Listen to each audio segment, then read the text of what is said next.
എല്ലാവരും സുഖമായിരിക്കുന്നല്ലോ. കർത്താവായ യേശുവിൽ വസിക്കുക എന്നുള്ളത് ജീവിതത്തിലെ ഏറ്റവും വലിയ അനുഗ്രഹമാണ്.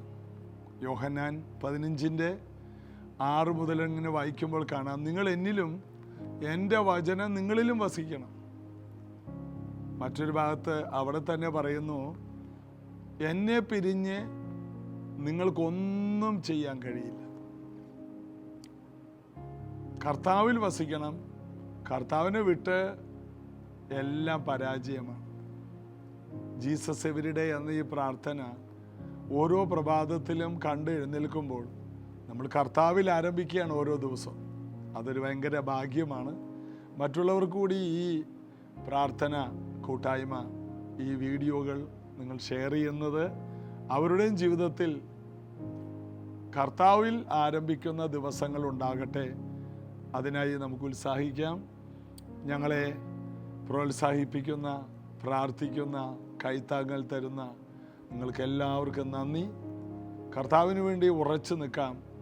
ഭൂമിയുടെ അറ്റത്തോളം സുവിശേഷം എത്തുമ്പോൾ അവസാനമുണ്ടാകുമെന്ന് മത്തായി സുവിശേഷങ്ങളുടെയൊക്കെ ഒടുവിൽ ഭാഗത്ത് കാണുന്നു. അപ്പോൾ സുവിശേഷം എല്ലായിടത്തും എത്തുമ്പോൾ, ഭൂമിയുടെ എല്ലാ ഭാഗത്തും എത്തുമ്പോൾ അവസാനം വരും. അപ്പോൾ നമ്മുടെ ജോലി സുവിശേഷം എല്ലായിടത്തും എത്തിക്കുക. യേശുവിനെ കുറിച്ച് കേട്ടിട്ടില്ലാത്തവർ കേൾക്കണം. എല്ലാവരും കേൾക്കണം. കേൾവിയിലൂടെയാണ് വിശ്വാസം ഉണ്ടാകുന്നത്. അതുകൊണ്ട് ഈ മിനിസ്ട്രിയിൽ നിങ്ങൾ ഞങ്ങളെ സപ്പോർട്ട് ചെയ്യുമ്പോൾ നിങ്ങളും ഞങ്ങളും ചേർന്ന് ഒരുമിച്ചാണ് ഭൂമിയുടെ അറ്റത്തോളം ഈ സുവിശേഷം എത്തിക്കുന്നത്. പ്രതിഫലം പങ്കിടുമ്പോൾ നമുക്കെല്ലാവർക്കും പ്രതിഫലം ഒരുപോലെ ആയിരിക്കും. കർത്താവ് അനുഗ്രഹിക്കട്ടെ. ചേർന്ന് പാടി നമുക്ക് യേശുവിനെ ആരാധിക്കാം. ക്രൂശിൽ കണ്ടു ഞാൻ നിൻ സ്നേഹത്തെ, ആഴമാർന്ന നിൻ മഹത്യാഗത്തെ. ക്രൂശിൽ കണ്ടു ഞാൻ നിൻ സ്നേഹത്തെ, ആഴമാർന്ന നിൻ മഹത്യാഗത്തെ. പകരം എന്തോ നൽകും ഞാനിനി, ഹൃദയം പൂർണ്ണമായി നൽകുന്നു താതനാ. പകരം എന്തോ നൽകും ഞാനിനി, ഹൃദയം പൂർണ്ണമായി നൽകുന്നു താതനാ. സൃഷ്ടികളിൽ ഞാൻ കണ്ടു നിൻ കരവിരുത്, അത്ഭുതമാം നിൻ ജ്ഞാനത്തിൻ പൂർണ്ണതയോ. സൃഷ്ടികളിൽ ഞാൻ കണ്ടു നിൻ കരവിരുത്, അത്ഭുതമാം നിൻ ജ്ഞാനത്തിൻ പൂർണ്ണതയോ. പകരം എന്തോ നൽകും ഞാനിനി, നന്ദിയാലെന്നു വാഴ്ത്തിടും സൃഷ്ടാവിനെ.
പകരം എന്തോ നൽകും ഞാനിനി അന്ത്യത്തോളം ഓർമ്മിക്കും യാഗത്തെ. പകരം എന്തോ നൽകും ഞാനിനി അന്ത്യത്തോളം ഓർമ്മിക്കും യാഗത്തെ. പകരം എന്തോ നൽകും ഞാനിനി ഹൃദയം പൂർണ്ണമായി നൽകുന്നു താതനായി. പകരം എന്തോ നൽകും ഞാനിനി ഹൃദയം പൂർണ്ണമായി നൽകുന്നു താതനായി.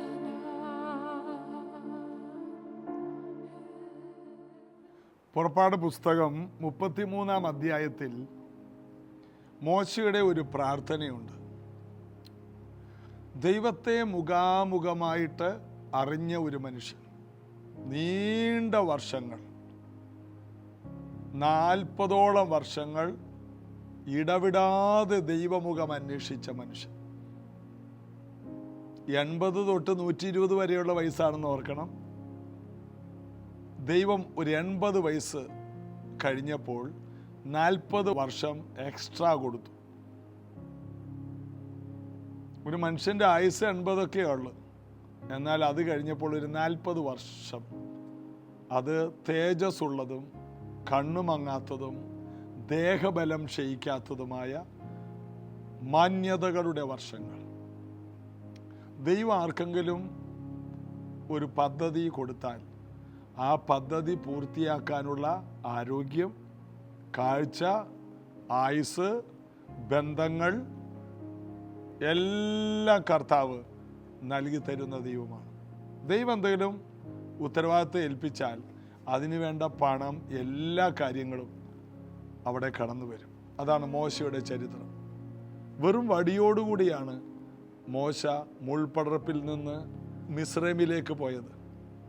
എന്നാൽ വെറും ഒരു വടി, ഒരു ഉണങ്ങിയ വടി, ആ വടി അവൻ ദൈവത്തിന് സമർപ്പിച്ചപ്പോൾ അത് ദൈവത്തിൻ്റെ വടിയായി. എന്നാൽ ആ വടി ദൈവസന്നിധിയിൽ സമർപ്പിച്ച ആ വടി ദൈവത്തിൻ്റെ വടിയുമായി മോശ മിസ്രൈമിൽ ചെന്നിട്ട് ചില നാളുകൾ കഴിഞ്ഞപ്പോൾ മിസ്രൈമിൻ്റെ മുഴുവനും സമ്പത്തോടുകൂടി മോശയുടെ പിന്നാലെ ഒരു രാജ്യം അനുഗമിച്ചു. ഇസ്രായേൽ എന്ന സമൂഹം ഫറവോൻ്റെ അടിമത്തത്തിൽ നിന്ന് വിടുതൽ പ്രാപിച്ച ഒരു രാത്രി കൊണ്ടവർ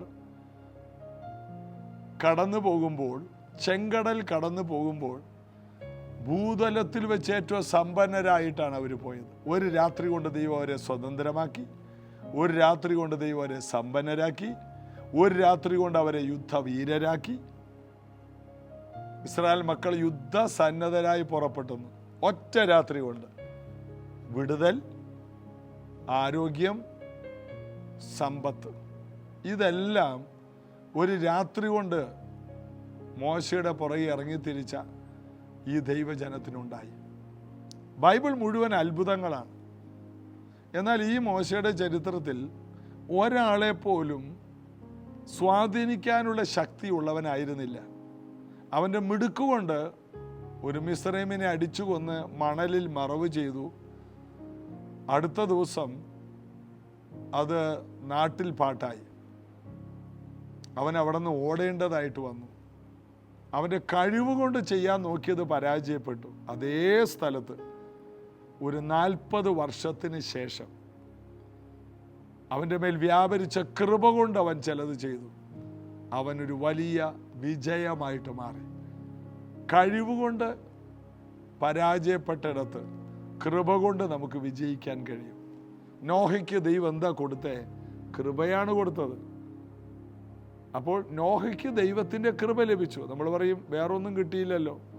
കൃപയുണ്ടോ?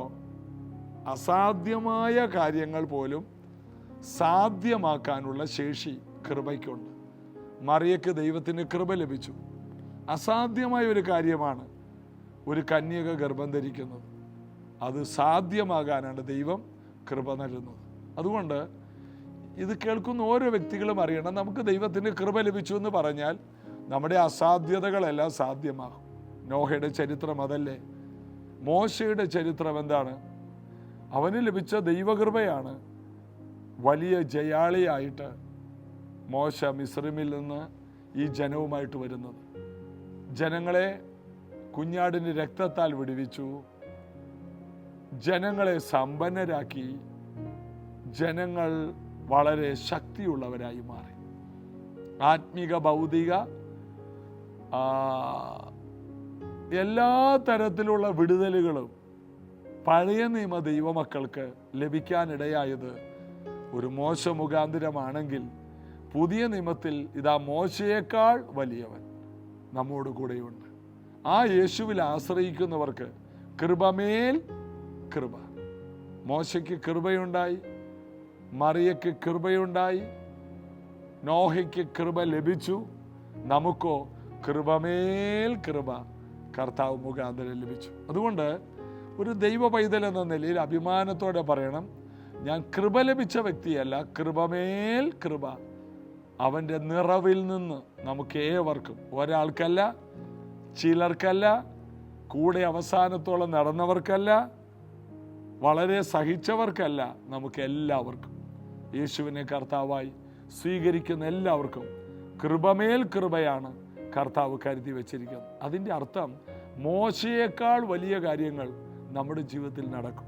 മോശയുടെ മറ്റൊരു ചരിത്രം 33 പുറപ്പാട് പുസ്തകം 33:12 മുതൽ വായിക്കുമ്പോൾ, മോശ യഹോവയോട് പറഞ്ഞത് എന്തെന്നാൽ, ഈ ജനത്തെ കൂട്ടിക്കൊണ്ടു പോക എന്ന് നീ എന്നോട് കൽപ്പിച്ചുവല്ലോ, എങ്കിലും ആരെ എന്നോടുകൂടെ അയക്കുമെന്ന് അറിയിച്ചു തന്നില്ല. എന്നാൽ ഞാൻ നിന്നെ അടുത്തറിഞ്ഞിരിക്കുന്നു, എനിക്ക് നിന്നോട് കൃപ തോന്നിയിരിക്കുന്നു എന്ന് നീ അരുളി ചെയ്തിട്ടുണ്ടല്ലോ. ആകയാൽ എന്നോട് കൃപയുണ്ടെങ്കിൽ നിന്റെ വഴി എന്നെ അറിയിക്കണമേ എന്ന് എന്നോട് കൃപയുണ്ടാകുവാൻ തക്കവണ്ണം ഞാൻ നിന്നെ അറിയുമാറാകട്ടെ. ഈ ജാതി എൻ്റെ ജനമെന്ന് ഓർക്കണമേ. അപ്പം നിനക്ക് എന്നോട് കൃപയുണ്ടെന്ന് അറിയത്തക്ക രീതിയിൽ ചില കാര്യങ്ങൾ ചെയ്യണം.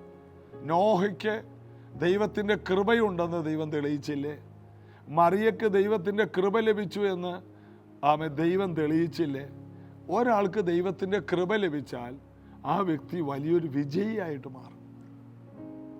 ചെയ്യാൻ കഴിയാത്ത കാര്യങ്ങൾ ചെയ്യാൻ കഴിയും, പറയാൻ കഴിയാത്ത കാര്യങ്ങൾ പറയാൻ കഴിയും. കൃപ ലഭിച്ചു എന്ന് പറയുന്നത് ചെറിയ കാര്യമല്ല. നോഹയുടെ ചരിത്രത്തിൽ അതുവരെ ഇല്ലാത്ത മഴയെക്കുറിച്ച് ദൈവം പറഞ്ഞപ്പോൾ വിശ്വസിക്കാനുള്ള കൃപ ലഭിച്ചു. ചെറിയ കാര്യമല്ല വിശ്വസിക്കാനുള്ള കൃപ എന്ന് പറയുന്നത്.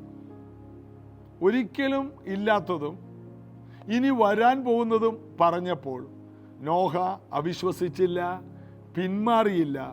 അവനത് വിശ്വസിക്കാനുള്ള കൃപ അവൻ്റെ മേൽ കടന്നു വന്നു. ഇതുപോലെ ഈ കാലഘട്ടത്തിൽ വിശ്വാസത്തിന് വേണ്ടി നിലനിൽക്കാൻ ദൈവത്തിൻ്റെ കൃപ നമുക്ക് വേണം.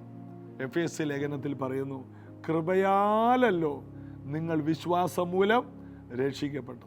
അതിലും പ്രവർത്തികൾ കാരണമല്ല, പ്രശംസിക്കാനൊന്നുമില്ല. വിശ്വസിക്കുന്നത് പോലും കൃപയാണ്, പ്രവർത്തിക്കുന്നതോ കൃപയാലാണ്. ദൈവം ഒരാളെ തിരഞ്ഞെടുക്കുമ്പോൾ ദൈവം അവന് കൃപ കൊടുക്കുന്നു എന്ന് പറഞ്ഞാൽ അവനെ ഏൽപ്പിച്ച ജോലി, ദൈവം ഏൽപ്പിച്ച ജോലി, അത് ചെറിയ ജോലിയല്ല. നീ ഗോഫോർ മരം കൊണ്ട് ഒരു കപ്പലുണ്ടാക്കണം, ഭൂമിയിലുള്ള സകല ജീവികളും കയറുന്ന കപ്പലുണ്ടാക്കണം.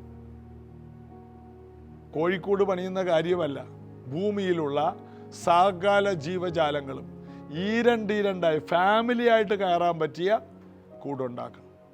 1 വർഷത്തോളം ആ കപ്പലിനകത്ത് ഈ ഫാമിലികൾക്കെല്ലാം താമസിക്കണം. അപ്പോൾ യാതൊരു ബുദ്ധിമുട്ടും ഉണ്ടാകരുത്. അതുപോലത്തെ ഒരു കപ്പലുണ്ടാക്കണം. കൃപ ലഭിച്ചാൽ ഉണ്ടാകുന്ന മേന്മകൾ ഇവിടെ ശ്രദ്ധിക്കണം. അവനൊരു വിജയിയായിട്ട് മാറി. ദൈവത്തിൻ്റെ കൃപയുള്ളത് കൊണ്ട് അവന് ദൈവം പറഞ്ഞത് വിശ്വസിക്കാൻ കഴിഞ്ഞു. ദൈവം പറഞ്ഞതുപോലെ ചെയ്യാൻ കഴിഞ്ഞു. ദൈവം പറഞ്ഞതുപോലെ അതിനകത്ത് കയറാൻ കഴിഞ്ഞു. ദൈവം പറഞ്ഞതുപോലെ അതിനകത്ത് ഭൂമിയിലുള്ള സകല മൃഗങ്ങളെയും ഓടിച്ച് കയറ്റാൻ കഴിഞ്ഞു. എന്തൊരു വലിയ പദവിയല്ലേ! നോഹയ്ക്ക് ദൈവത്തിൻ്റെ കൃപ ലഭിച്ചു. മറിയക്കും അതുപോലെ ആര് വിശ്വസിക്കാത്തിടത്ത് വിശ്വസിക്കാനുള്ള കൃപ ലഭിച്ചു. കൃപയ്ക്ക് ഭയങ്കര ശക്തിയാണ്. വിശ്വസിക്കാനുള്ള ശക്തി, പ്രവർത്തിക്കാനുള്ള ശക്തി, മുന്നോട്ട് പോകാനുള്ള ശക്തി. മോശ ഇപ്പോൾ പ്രാർത്ഥിക്കുകയാണ്, നിനക്ക് എന്നോട് കൃപയുണ്ടെങ്കിൽ നിന്റെ വഴി എന്നെ അറിയിക്കണം. അപ്പം ദൈവത്തിൻ്റെ കൃപയുണ്ടെങ്കിൽ വഴികൾ വെളിപ്പെട്ട് വരും. മുന്നോട്ട് എങ്ങനെ പോകണം മോശയ്ക്ക് അറിയേണ്ടത്, ദൈവമേ ഞാൻ എങ്ങനെ മുന്നോട്ട് പോകും? ഒരു വലിയ രാജ്യത്തെ നടത്താനുള്ള വ്യക്തിയാണെന്ന് ഓർക്കണം. വഴിയില്ലാതെ, ദൈവം തുറക്കാത്ത വഴിയാണെങ്കിൽ അവന് മുന്നോട്ട് പോകാൻ കഴിയില്ല. ഇത് ശ്രദ്ധിക്കുന്ന ഓരോ വ്യക്തികൾ പറയണം, ദൈവം ഒരു വാതിൽ തുറന്നാൽ നിനക്ക് സുഗമമായിട്ട് ആ വഴി കൂടി യാത്ര ചെയ്യാം. എന്നാൽ ഇവിടെ എനിക്ക് നിന്നോട് കൃപ തോന്നിയിരിക്കുന്നു എന്ന് നീ അരുളി ചെയ്തിട്ടുണ്ടല്ലോ. ആകയാൽ എന്നോട് കൃപയുണ്ടെങ്കിൽ നിന്റെ വഴി എന്നെ അറിയിക്കണമേ. നിനക്ക് എന്നോട് കൃപയുണ്ടാകുവാൻ തക്കവണ്ണം ഞാൻ നിന്നെ അറിയുമാറാകട്ടെ. ഈ ജാതി നിന്റെ ജനമെന്ന് ഓർക്കണമേ. അതിന് ദൈവം, എൻ്റെ സാന്നിധ്യം നിന്റെ കൂടെ പോരും. കൃപ ലഭിച്ചവരുടെ ഏറ്റവും വലിയ പ്രത്യേകത ദൈവത്തിൻ്റെ സാന്നിധ്യം ഈ കൃപ ലഭിച്ചവരുടെ കൂടെ ഉണ്ടാകും. ഇന്ന് ഇത് കേൾക്കുന്ന ഓരോ വ്യക്തികളും അറിയണം, നിങ്ങൾക്ക് കർത്താവ് കൂടെ ഉള്ളത് കൊണ്ട്, ആ സാന്നിധ്യം ഉള്ളത് കൊണ്ട് നിങ്ങൾ പോകുന്നിടത്തെല്ലാം വലിയ ജയങ്ങൾ കാണാൻ പോവുകയാണ്. ദാവീദ് 60-ലധികം യുദ്ധം ജയിച്ചു. കാരണം ദൈവത്തിൻ്റെ കൃപ ലഭിച്ച ഒരു മനുഷ്യനാണ്. അവിടെ ഒന്നും കൃപ എന്ന വാക്ക് ഉപയോഗിച്ചിട്ടില്ലെങ്കിലും ഇവിടെയെല്ലാം കാണുന്നത് ദൈവത്തിൻ്റെ കൃപയാണ്. അതുകൊണ്ട് ദൈവ പൈതൽ എന്ന നിലയിൽ നിങ്ങൾ പറയേണ്ട വാക്കാണ്, കൃപയാലാണ് ഞാൻ വിശ്വാസം മൂലം രക്ഷിക്കപ്പെട്ടത്. അതിന് പ്രവർത്തികളും കാരണമല്ല. കൃപയിൽ ആശ്രയിക്കാം, കർത്താവിൻ്റെ അമിത ബലത്തിൽ ആശ്രയിക്കാം, വിശ്വാസത്തിൽ നമുക്ക് ഉറച്ചു നിൽക്കാം, അഭിഷേകത്തിൽ നമുക്ക് ഉറച്ചു നിൽക്കാം, ദൈവശക്തിയിൽ നമുക്ക് ഉറച്ചു നിൽക്കാം, ദൈവത്തിൻ്റെ കൃപയിൽ നമുക്ക് ഉറച്ചു നിൽക്കാം. ഒരു സ്ഥലത്ത് നമ്മൾ പതറിപ്പോകില്ല. പ്രാർത്ഥിക്കാം. യേശുവിൻ നാമത്തിൽ ഈ മക്കൾ കേട്ട വചനം ഇവരുടെ ജീവിതത്തെ മാറ്റട്ടെ, ഇവരുടെ അവസ്ഥകളെ മാറ്റട്ടെ, ഇവരുടെ സാഹചര്യങ്ങളെ മാറ്റട്ടെ. എല്ലാ നല്ല ദാനവും ഉയരത്തിലെ വെളിച്ചങ്ങളുടെ പിതാവിൽ നിന്ന് ഇറങ്ങി വരുന്നല്ലോ, എല്ലാം നല്ലതും. അതുപോലെ ഈ കുഞ്ഞുങ്ങൾക്ക്, ഇത് കേൾക്കുന്നവർക്ക്, ഓരോ കുടുംബത്തിനും എല്ലാ നല്ല ദാനങ്ങളും അവിടുന്ന് പകരണം. കൃപയുള്ളത് കൊണ്ട് എല്ലാവരുടെ വഴികൾ തുറന്നു കൊടുക്കണം, എല്ലാ വാതിലുകളും തുറന്നു കിട്ടട്ടെ. യേശുവിൻ നാമത്തിൽ പിതാവേ, ആമേൻ. യേശു കർത്താവ് എല്ലാവരെയും അനുഗ്രഹിക്കും, പുതുവഴികൾ തുറക്കും. ദൈവത്തിന് നമ്മോട് കൃപയുള്ളത് കൊണ്ട് പോകുന്നിടത്തെല്ലാം നമ്മൾ ജയാളികളാകും. ഇന്ന് വൈകിട്ട് നമുക്കൊരു ഉപവാസ പ്രാർത്ഥന ഉണ്ടല്ലോ. വൈകിട്ട് 7 മണി തൊട്ട് 9 മണി വരെയാണ്. കൂടുതൽ സമയം ദൈവവചനം കേൾക്കാൻ നമുക്ക് ഒരുമിച്ചിരിക്കാം. God bless you.